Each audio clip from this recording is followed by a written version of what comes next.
E aí pessoal, tudo certo? Então, nessa aula a gente vai trabalhar um pouquinho mais sobre a ideia de modelagem, né, de modelos lineares por enquanto. E na aula anterior vocês viram como construir um modelo bem básico, né, uma ideia de modelo linear simples com a função LM, que é aquela função básica do R. E a gente viu um pouquinho além como construir gráficos, né, de uma forma um pouquinho mais elaborada. Como eu falei para vocês, vai ter uma aula um pouquinho mais além que vai ser só sobre construção de gráficos, tá? Eu vou retomar o que a gente usou nas aulas 13 e 4, né, na anterior e nessa aqui, e talvez mais uma que eu vou trabalhar uma outra ideia de modelagem, a última daí. E depois eu vou dar uma aula só para a questão da parte gráfica, utilizando um pacote específico para isso e tal. Vai ser algo mais avançado, tá? Não é necessário que vocês assim saibam aquilo ali, tá? Porque é um pouco mais complexo, tá? Mas é muito útil o que eu vou mostrar para vocês em termos de elaboração de figuras para publicações e tal. Mas agora o que a gente vai ver, lembrando que você tem que carregar esse pacote SARS aqui, que tem aqueles nossos dados de Galápagos, né? De área da ilha e riqueza de espécies de plantas na ilha, beleza? E daí a gente vai ver o que é a função GLM. Lembrando como é que a gente fez na aula passada, a gente fez modelos utilizando a função LM, né? Utilizando a função LM, e a gente usou basicamente o modelo de riqueza pela área, ou descrita pela área, né? Riqueza descrita pela área, o nosso conjunto de dados da ilha de Galápagos aqui. A gente fez isso daqui e depois a gente viu o sumário, né, o resumo do nosso modelo, e concluiu que tinha lá um R quadrado e tal, tinha um valor de P que era significativo, enfim. A gente fez isso, na verdade, com o logaritmo da riqueza, né, e não com a riqueza, porque a riqueza não tinha distribuição normal. Está aqui o nosso resultado lá do nosso modelo, beleza. Mas o que eu falei para vocês na aula passada, que a gente vai ver agora, é o seguinte: eu não quero usar logaritmo da riqueza, porque eu usar logaritmo da riqueza eu altero meus dados, né? E aí não é uma coisa muito legal, e na verdade tem pessoas aí, pesquisadores, né, revisores de artigos de vocês em potencial que são contra fazer isso. Eu, por exemplo, se eu reviso um trabalho que o pessoal transformou dados, eu sempre pergunto por quê, porque transformar dados é um problema. Tá? Tem várias coisas envolvidas com transformação de dados e muda padrões muitas vezes. Né? Não é o caso desse aqui, tá? Mas muitas vezes muda padrões. Como é que a gente faz o modelo linear, então, se a nossa distribuição não é normal? Bom, primeira coisa assim, se vocês já viram o vídeo que eu botei lá de material suplementar para modelo linear, vocês já viram que o título do vídeo é modelo linear generalizado, né? Porque hoje em dia se usa isso basicamente, né? Essa ideia aqui. Essa função GLM, do pacote básico do STATS, também do R, vejam que ele ajusta modelos lineares generalizados. É isso que a função faz. O que é um modelo linear generalizado? É um modelo linear, né? Ou seja, ele vai tentar ajustar a variação de uma variável dependente, no caso a nossa riqueza, né? Em função de uma variável, uma ou mais, a gente já vai ver isso, variáveis independentes, né? De acordo com uma distribuição linear. Né? Ele tenta ajustar a uma reta, né? A uma reta de regressão linear. Vocês vão ver que aí que tá, não necessariamente o modelo generalizado vai ter aquele padrão linear que a gente viu ali. Tá? Mas o mais importante é que aqui, na descrição, aqui, ó, ele diz que ele vai falar sobre o preditor e a resposta de acordo com uma distribuição de erro. Se vocês viram aquele vídeo, vocês devem ter dado uma olhadinha no que é o erro, né, numa análise dessa. Eu até falei um pouquinho para vocês, né, no que é essa questão de resíduos, né, de erro numa análise de regressão. O que importa é que o que tem que ser normal num conjunto de dados, né, de variável dependente, para fazer um modelo linear simples, não é a variável em si. Isso eu cheguei a falar para vocês. É que quando uma variável, tipo a riqueza ali, ela é normal, tem distribuição normal, os erros da análise, o resíduo da análise também tem distribuição normal, geralmente. Né? Por isso que a gente testa a variável preditora, a variável dependente, e não o resíduo necessariamente. Né? Mas o certo seria testar o resíduo, tá? A distribuição do erro, na verdade. Bom, mas a gente sabe que não é normal a riqueza. Né? Então a gente pode usar outra distribuição. Então na função GLM fala aqui, primeira coisa, no uso dela, né? Uma fórmula, que vai ser a mesma fórmula que a gente usou antes ali, e uma família. Essa família é a família da distribuição. Eu já vou ver com vocês como é que se interpreta isso, tá?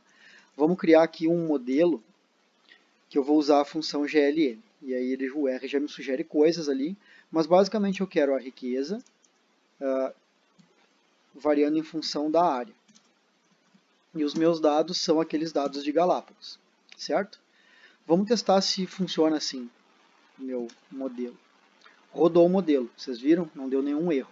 Maravilha. Então vamos ver o que é o summary aí do meu modelo. Opa! Acabei escrevendo errado com o meu summary. Foi. Então está aqui o summary do meu modelo. Ó. Call, ele mostra o que a gente chamou lá de função. GLM, fórmula, riqueza em função da área, dados Galápagos. Maravilha.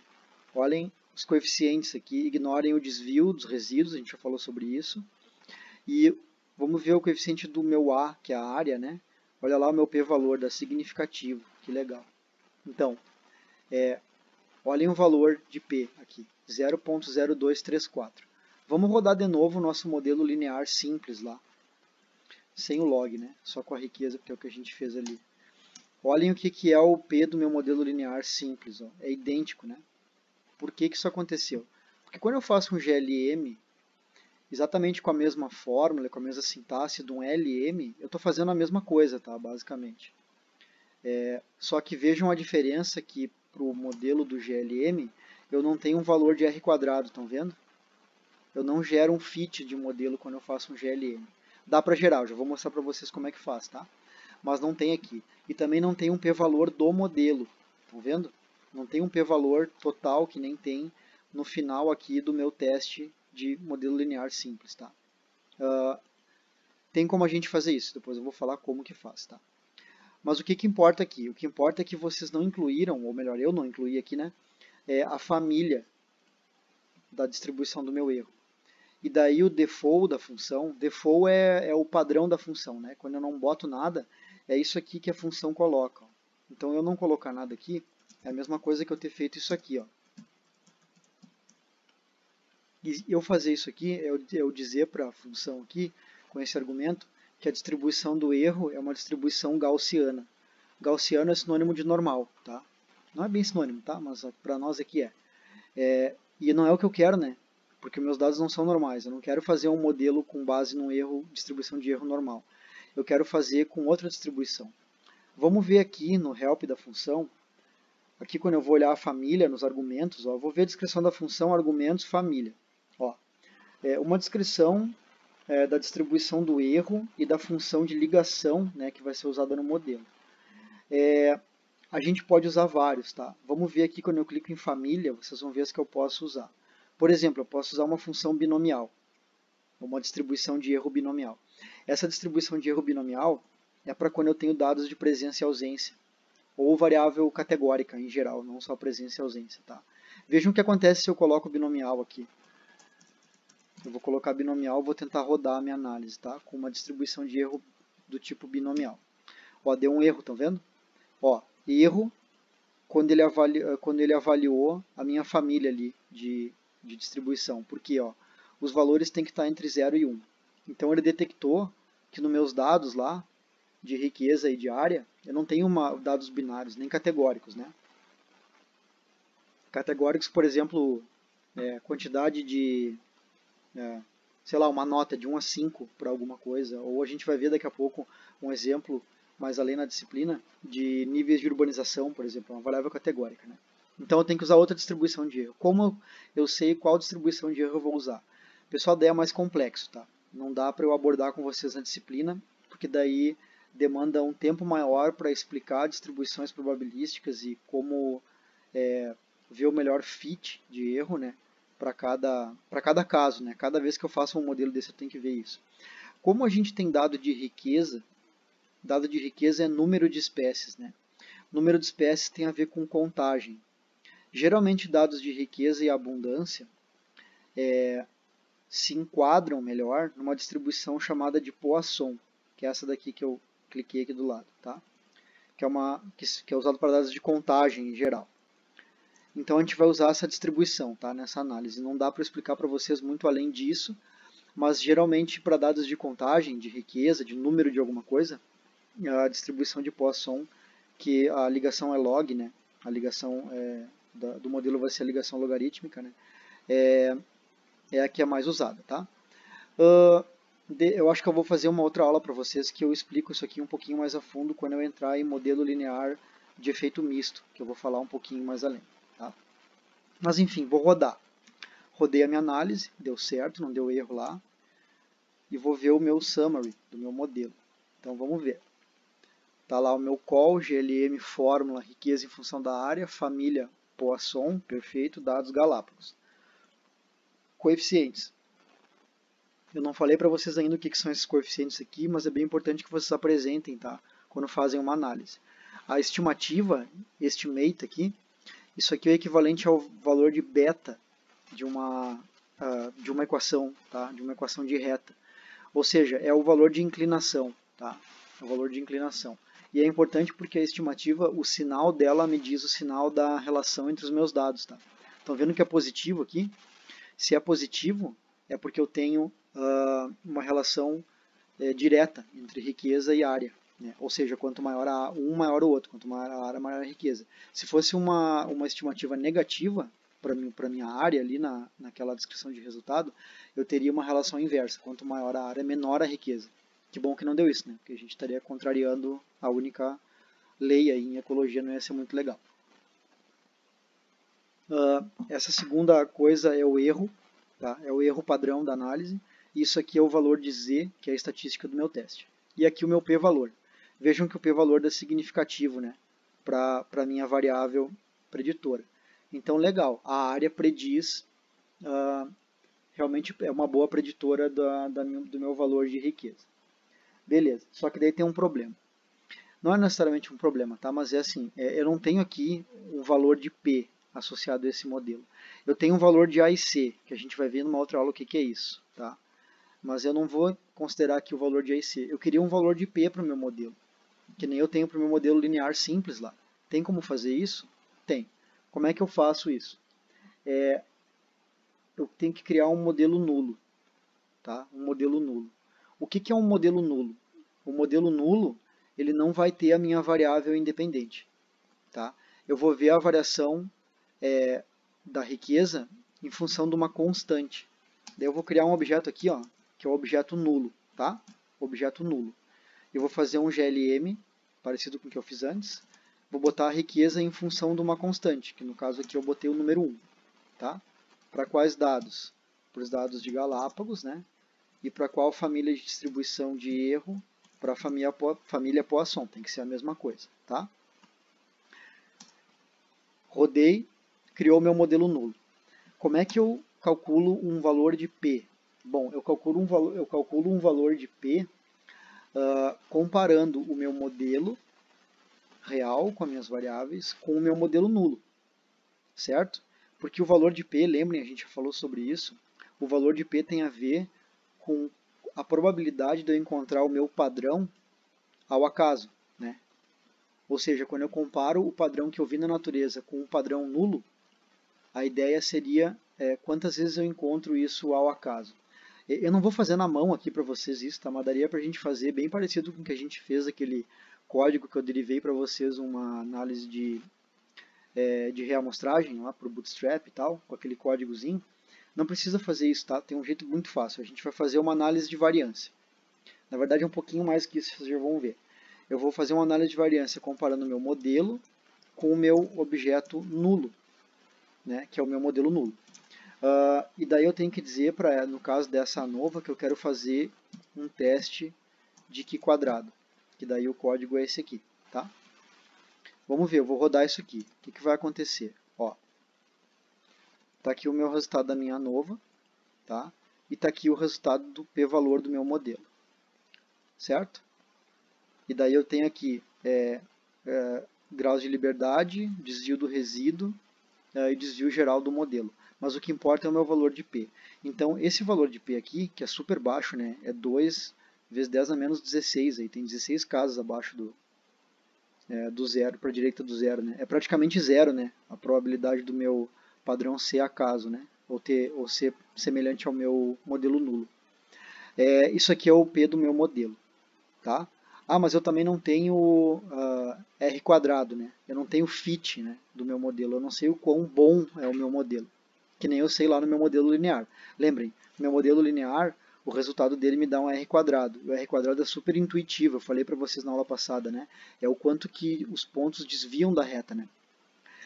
Tem uma forma de calcular R quadrado de um GLM, que não é algo muito comum assim de ver na literatura, mas tem, tá?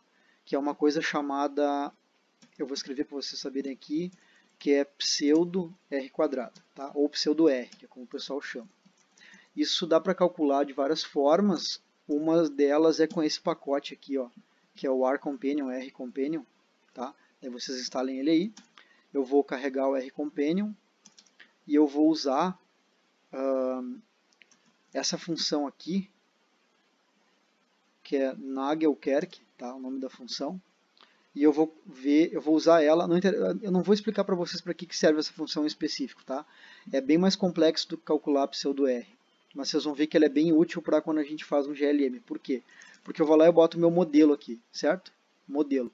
Lembra que o meu modelo, aqui, no caso, é o objeto que veio do meu GLM, lá do meu modelo linear generalizado com a distribuição de Poisson. Então eu vou executar isso aqui e vejam o que ele me deu aqui. Ó, ele me diz quais são os modelos primeiro. Então, ó, meu modelo é GLM de riqueza pela área, distribuição de Poisson, dados de Galápagos. Daí ele já faz um modelo nulo, estão vendo? Ele faz, na verdade é uma função que faz o que a gente fez na mão ali em cima naquela ANOVA ali, tá? E daí ele calcula o pseudo R, ó, do modelo versus o nulo, tá? Tem 3 métodos de calcular pseudo R. Não importa muito agora o que cada método faz, tá, e como ele faz. O importante é que vocês vejam que esses dois métodos aqui, ó, eles não são compatíveis com os nossos dados, porque não dá para usar a distribuição de Poisson para eles, tá? Que esse aqui é com máxima verossimilhança, que ML é maximum likelihood, né, em inglês. E daí dá um R quadrado igual a 1, é como se o meu fit fosse perfeito, a gente sabe que ele não é, né? Então eu vou usar esse McFadden aqui, que é um método, né, de calcular pseudo R para GLM. E daí está aqui o meu R quadrado, que é 0,26, né? Que é um pouquinho menor do que aquele que a gente encontrou lá para o nosso modelo linear, né? Simples. E vejam que aqui embaixo, ó, ele faz o que a gente fez na nossa ANOVA com o Q quadrado, que na verdade é isso aqui que é feito, tá? É um teste de razão de verossimilhança. E daí ele dá um valor de Q quadrado e dá um p-valor também, que é baixíssimo, né? Baixíssimo p-valor. E daí eu posso usar esse p-valor para esse R quadrado, esse pseudo R aqui, para o meu GLM, tá? Pessoal, então tem como usar assim o modelo linear generalizado, quando meus dados não são normais, que é o que eu fiz aqui, né? E com esse modelo linear generalizado, tem também como eu gerar tanto um p-valor para o modelo, quanto um R quadrado para o modelo, apesar de não ser exatamente o que é o R quadrado do modelo linear, tá? Então, beleza. Daí agora a gente vai passar para uma outra ideia aqui em modelagem, que é quando eu tenho mais de uma variável independente. Ou seja, vamos voltar no nosso caso da área, aqui, espécies área, né? Nos dados de Galápagos, se eu abrir aqui, eu só tenho a área e a riqueza, certo? Só tenho área e riqueza. Então eu só tenho a opção de ver se a área varia em função da riqueza. Bom, desculpem, se a riqueza varia em função da área. Imagine que eu tivesse outros dados lá para as ilhas, que não só a área. Que eu tivesse, por exemplo, a temperatura média em cada ilha. Eu podia ver se a temperatura não influenciava a riqueza, né? Eu podia ter várias variáveis em cada ilha, e daí eu podia fazer testes parecidos com esse aqui, para ver se tem influência de outras variáveis na riqueza. Quando eu boto mais de uma variável aqui à direita do meu símbolozinho de relação, isso se torna o que o pessoal chama de regressão múltipla na literatura, que é um guarda-chuva gigantesco para um monte de coisa que dá para fazer. Tá?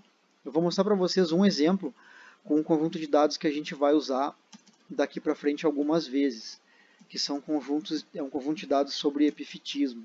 Tá? eu vou mandar para vocês a tabela que eu vou carregar aqui, que são esses dados aqui. Eu só não tenho certeza se vai dar certo aqui, porque o nome pode não ser exatamente esse. Ah, não, pior que é. Então, dados de epifetismo. Vejam o que eu tenho aqui de dados de epifetismo. Esses dados aqui são provenientes do curso de campo lá no Promata, tá? Da disciplina da pós que eu ministro no verão ali, em janeiro. Para quem não fez, sugiro que faça, é bem interessante. A gente faz várias dessas análises lá no curso de campo. Então, vejam, esses dados têm 60 coletas, tá? 60 coletas em indivíduos, estão vendo? De araucária. O A é araucária e o númerozinho do lado é qual araucária é. Então, em 60 árvores, e em 2 áreas o pessoal coletou, eles coletaram diversas informações, tá? Circunferência e altura do peito, riqueza total de espécies de epífitos, né? Quantos epífitos eram angiospermas, briófitas, líquens, pteridófitas, a cobertura de cada grupo desses também. E daí eles calcularam aqui a diversidade usando o índice de Simpson. Eles calcularam a cobertura, o fechamento do dossel, eles estimaram, desculpa, o fechamento do dossel, né, em porcentagem, lux, que é a luminosidade que tinha no tronco, a temperatura e a umidade com data loggers aí. Então tem um monte de dados legais, né? Bom, mas o que eu quero que vocês pensem para usar esses dados aqui? Eu vou fazer um modelo para mostrar para vocês e depois vocês vão ter algumas tarefas aí mais além para utilizar esse conjunto de dados aqui para fazer testes para mim, tá? Então vamos ver o que a gente pode fazer aqui. Tem uma função legal, que é essa função names aqui, que essa função me diz os rótulos de algum objeto. Então olha só, se eu uso para o objeto epífitos, que é o que eu criei com esses dados, eu tenho o que são os rótulos das colunas, daí eu sei o que é o nomezinho de cada coluna, tá? Bom, o que eu vou querer fazer aqui? Primeira coisa, eu vou querer testar se algumas variáveis são preditoras ou predizem a riqueza total, tá? Lá nos meus dados, ó, a riqueza aqui, riqueza total de epífitos. Quantos epífitos tem na árvore, tá? É o que eu quero saber. Então a minha variável resposta é essa daqui, ó, é S total. Primeira coisa que eu vou fazer aqui, vocês já sabem o que eu vou fazer provavelmente, é um teste de Shapiro para ver se nos meus dados de epifetismo se a riqueza total é normal. Vamos ver o resultado. Está ali o meu valor de P, não é normal, né? Não tem normalidade. Vamos testar se o log da riqueza é normal. Também não tem normalidade. Bom, meus dados de riqueza da minha variável dependente não são normais. Então eu vou ter que usar o quê? Vou ter que usar um GLM, tá? Então vamos lá. Vou criar um modelo. Qual é o modelo que eu quero? Bom, meu modelo vai ser GLM, riqueza, alguma coisa, certo? O que é esse alguma coisa? Vamos pensar no que seria algo que fizesse sentido biológico para a gente testar aqui, né? A riqueza de epífitos numa árvore, num forófito, né, que é o nome da árvore que tem os epífitos, pode variar em função de várias coisas, tá? De várias coisas. Eu vou testar aqui com vocês 3 preditores, aí, ou 3 variáveis independentes que eu acho que são legais da gente ver. Que vai ser a luminosidade. Pensem, a quantidade de plantas que tem em algum lugar, dentro de uma floresta principalmente, né, é muito determinada pela luminosidade. Né? Isso a gente pode assumir que a quantidade de luz que entra na floresta determina a riqueza de espécies. Né? Mas além da quantidade de luz, eu posso ter a temperatura determinando também a riqueza de espécies de uma árvore. Né?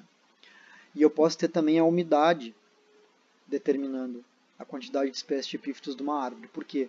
Porque os epífitos eles são plantas, né, organismos que estão dentro do dossel da floresta, né, abaixo do dossel da floresta, e são dependentes, né, dependentes de uma condição de temperatura e umidade e luminosidade muito específica daquele lugar ali. Então, é plausível a gente assumir que com a variação desses 3 atributos do ambiente, ali, dessas 3 variáveis, né, que eu tenho uma resposta da riqueza. Aí, eu não vou criar hipóteses direcionais para vocês, porque isso vai ser uma função de vocês mais além, vai ser uma tarefa para vocês, tá? Mas pensem assim, ó, em relação à umidade, por exemplo. Quanto maior a umidade, vai ter uma riqueza maior ou menor de epífitos, né? Isso é uma pergunta importante. Dá para a gente pensar numa direção aí, só que eu não vou falar, vou deixar para vocês pensarem. Luminosidade. Quanto maior a luminosidade, maior ou menor a riqueza de epífitos, e o mesmo para a temperatura, né? A gente não sabe muito bem o que fazer aqui com esses dados por enquanto, a gente vai só explorar eles para vocês aprenderem a fazer o modelo, tá? Mas então está aqui o meu modelo, eu vou limpar o meu console, eu vou ver os meus rótulos de novo. Eu quero a minha riqueza predita pela luminosidade, que é lux, e daí eu vou fazer um modelo aditivo. Eu vou adicionar aqui, ó, temperatura, e eu vou adicionar uma outra coisa que é a umidade ali. Umidade, certo? Esse aqui é o meu modelo, pessoal. Vejam que isso aqui é o que na literatura está descrito como uma regressão múltipla, né? Eu tenho uma variável resposta e 3 variáveis preditoras, certo? Vamos ver os nossos dados, estão no objeto epífito, né? Falta uma coisa aqui que é eu dizer a distribuição do erro, porque eu não posso usar distribuição normal, gaussiana, né? Como é dado de riqueza, eu vou usar de novo a distribuição de Poisson, certo? Bom, agora o que eu vou fazer? Vou rodar. Rodei. Deu um erro. Sim, desculpe, não é S, é S underline total. Agora foi. Vamos ver o sumário do meu modelo. Como é que vai funcionar isso aqui agora? Está lá o summary do meu modelo. Vejam, call, fórmula, riqueza total, predito pela luminosidade, temperatura e umidade, né? Beleza. Família, distribuição de erro, Poisson, dados, objeto epif, ali. Estão aqui os meus resíduos, ou desvio dos meus resíduos, e daí eu tenho aqui as minhas variáveis preditoras, né? As minhas variáveis independentes. E as estatísticas para elas, estimativas, o erro, o valor z e o meu p-valor. O que a gente teve aqui? A gente teve que a luminosidade é um preditor significativo da riqueza de epífitos na minha árvore. A gente teve que a temperatura não deu um p-valor de 0,42, e a gente teve que a umidade deu ali marginalmente significativo, né? 0,051, né? Deu na trave de dar significativo isso aqui. Bom, o que isso aqui está nos dizendo? Está nos dizendo que com esse modelo aqui, o que melhor prediz a quantidade de espécies de epífitos numa árvore é a luminosidade. E vejam aqui o que eu falei para vocês da estimativa. Eu não preciso nem plotar um gráfico ali para saber que quanto maior a luminosidade, maior a quantidade de espécies que tem. E quanto menor a umidade, quanto maior a umidade, menor a quantidade de espécies que tem. Então, essas são as relações que eu consigo ver por essa figura aqui.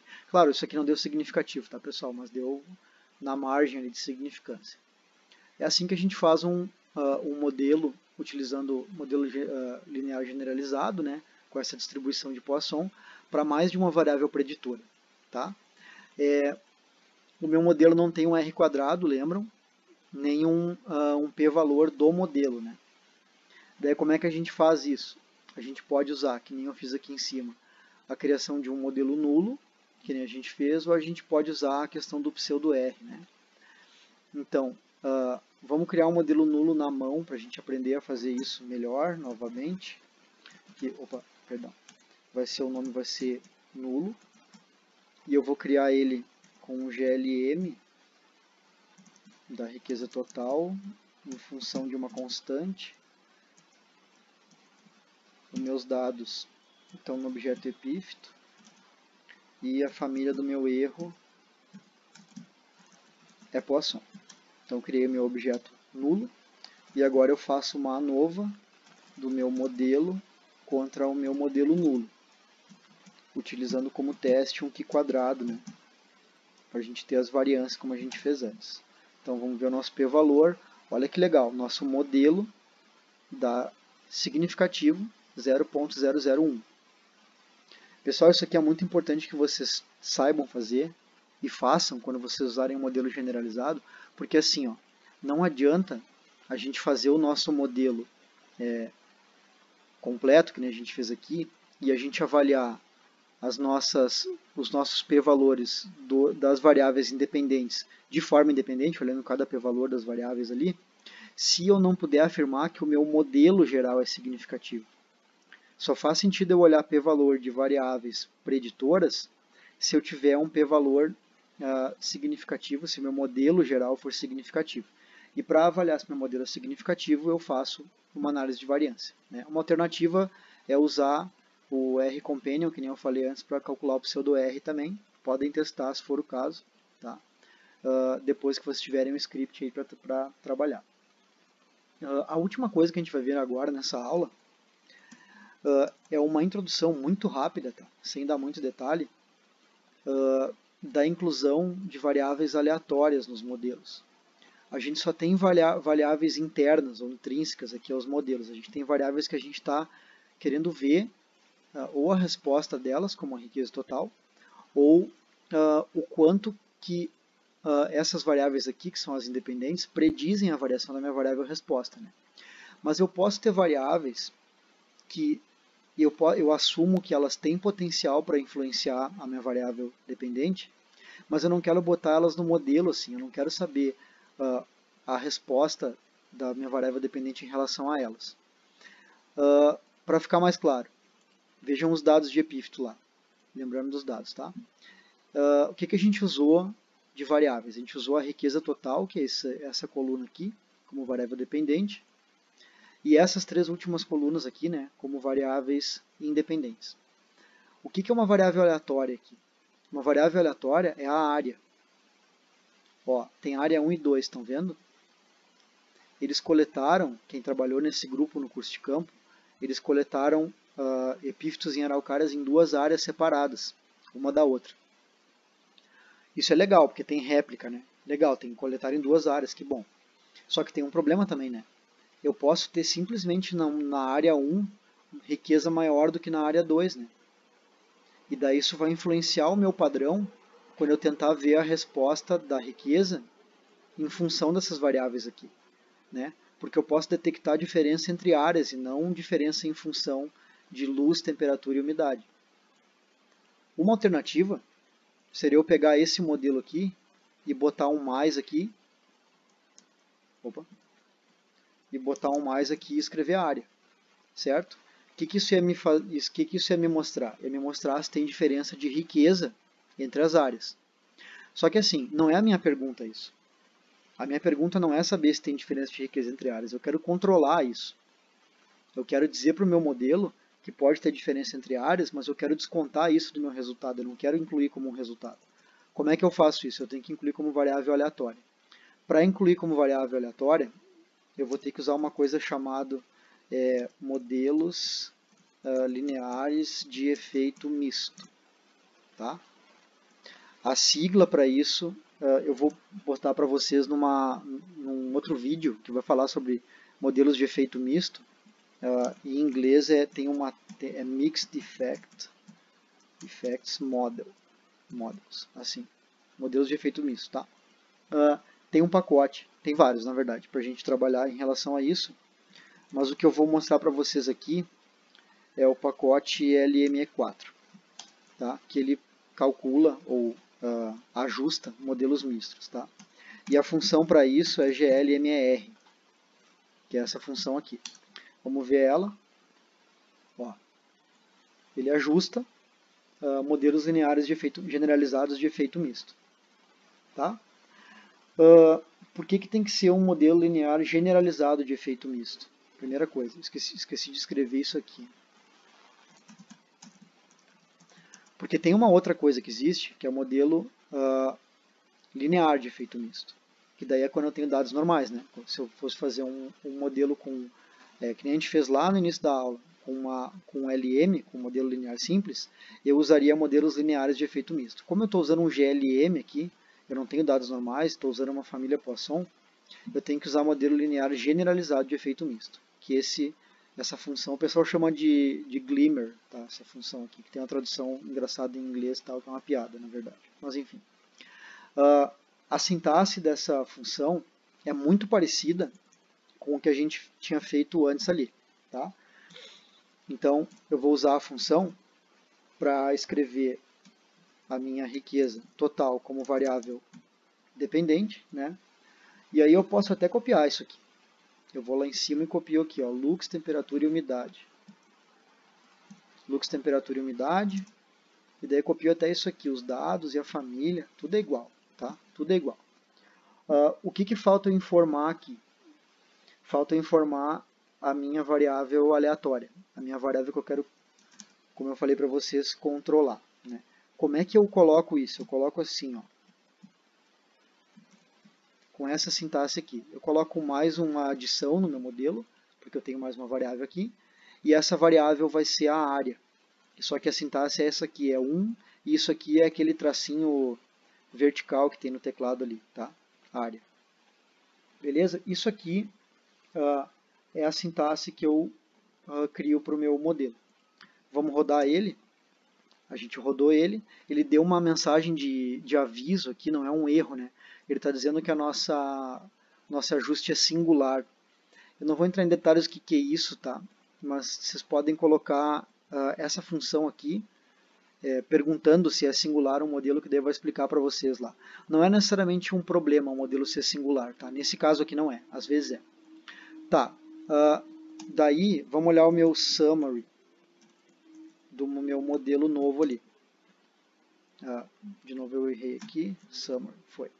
Tá aqui o summary do meu modelo. Vejam que de novo não tem um p-valor lá no final e tem apenas os p-valores das minhas variáveis independentes, né? Dá uma ideia, pelo que a gente está vendo aqui, que mesmo quando a gente inclui a área como variável aleatória, que continua o mesmo padrão, que eu tenho luz predizendo a riqueza de epífitos e umidade quase predizendo, né? Marginalmente significativo, e a temperatura meio que não importa para a riqueza, pelo jeito. Tem uma coisa a mais aqui, que é isso aqui, ó, Random Effects. Isso aqui, no output da minha função, vai me dizer qual é o grau de variância que esse efeito aleatório causa nos meus dados, certo? E aqui em cima está o nosso modelo. Está o nosso modelo original, tá? E novamente tem aqui os meus resíduos, né, reescalonados e tal. Tem aqui A e C e B e C, a gente vai ver o que é isso mais além, não importa agora. Mas o que está faltando aqui de novo é um p-valor. Como é que eu vou fazer meu p-valor? Eu vou fazer de novo um modelo nulo, para comparar com o meu modelo. Usando a mesma função, eu vou lá e escrevo riqueza total, predita por uma constante, só que eu tenho que adicionar a minha variável aleatória no modelo, tá? Vou passar a vírgula a mais aqui. Minha variável aleatória no modelo. Posso copiar esse resto todo aqui. E com isso eu vou gerar o meu modelo nulo da riqueza, variando em função de uma constante, mas ainda considerando a área como variável aleatória, certo? Gerei meu modelo nulo. E daí eu vou finalizar a aula fazendo aquela mesma ANOVA de modelo versus o modelo nulo, dizendo qual teste que eu quero fazer.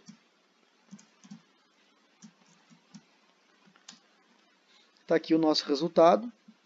Então, nosso modelo é significativo. Está ali o meu p-valor, 0.00117.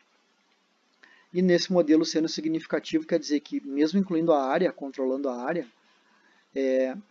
eu tenho uma influência significativa da luminosidade aí na riqueza de epífitos, tá? Isso é o que o meu modelo diz. Certo, pessoal? Então, recapitulando. A gente trabalhou hoje, revisou o que a gente tinha feito em relação ao modelo linear simples, né? A gente viu na aula anterior que a gente não poderia ter usado o modelo linear simples porque o dado de riqueza aqui não é normal. Daí a gente tem duas opções, uma é logaritmizar e, se ficar normal a distribuição, usar um modelo simples ou usar um GLM. A gente aprendeu a usar o GLM, que é o modelo generalizado, onde a gente tem em forma para a função a distribuição do erro, que no caso aqui é a distribuição de Poisson. da família Poisson. Bom, a gente aprendeu a calcular, a comparar o nosso modelo com um modelo nulo, onde eu tenho a minha variável dependente variando em função de uma constante. E depois eu comparo meu modelo com o meu modelo nulo com uma ANOVA, que vocês já viram várias vezes. Aprendemos a calcular pseudo-R quadrado, ou pseudo-R simplesmente, com essa função aqui, que também retorna outras estatísticas que são importantes em potencial.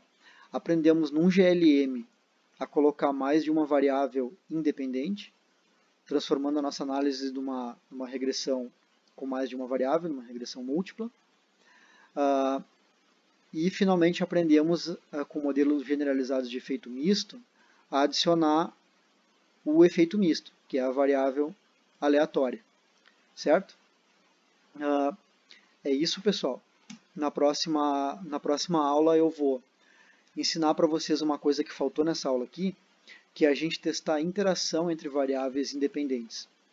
Por exemplo, tem uma probabilidade grande de luminosidade, temperatura e umidade serem correlacionadas, né? Eu tenho que testar isso antes de fazer uma análise dessa. Além disso, tem uma probabilidade grande de eu ter interação entre temperatura e umidade, por exemplo. Ou seja, da minha resposta para a riqueza ser diferente para a temperatura, dependendo da umidade. Tá? A gente vai aprender a fazer isso em outra aula. E também, vejam que eu não fiz nenhuma plotagem hoje desses padrões aqui. A gente vai aprender a plotar isso que a gente fez hoje com os dados de epifetismo aqui, com um pacote bem legal do R, que é o ggplot. Já podem ir instalando aí e tentar usar se quiserem. Certo? Então um abraço para vocês aí, até mais.